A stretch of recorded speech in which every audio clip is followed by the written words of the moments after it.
Днеска е специален ден, защото гайката, която е вече от 30 години, трябва да се направи ново изделие с тази хубава, силна, разжасала гайка.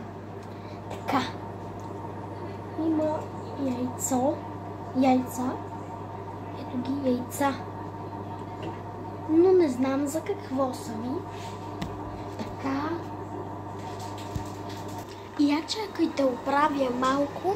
Тук едно нещо, защото не ми хареса. Този моят телефон трябва да бъде оправен. Така. Сега. Оправяме телефона.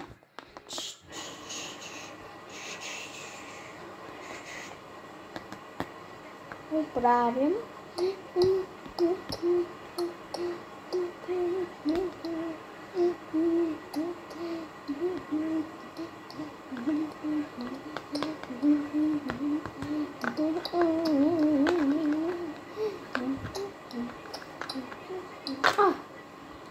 Правим телефонът ми.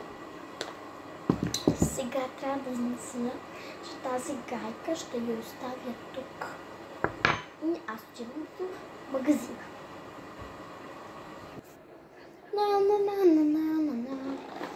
Съм много хубава закуска.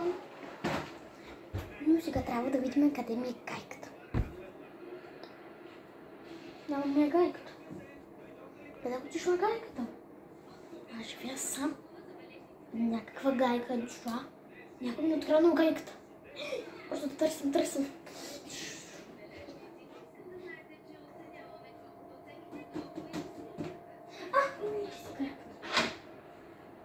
Но кой е сложил гайката ми там? Нещо става.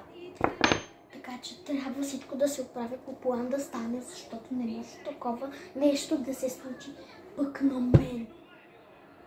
Майко, това е престъпление. Някой ми е откраднал, някой ми е пипнал гайката, някой е влезнал тук. Оставям гайката тук.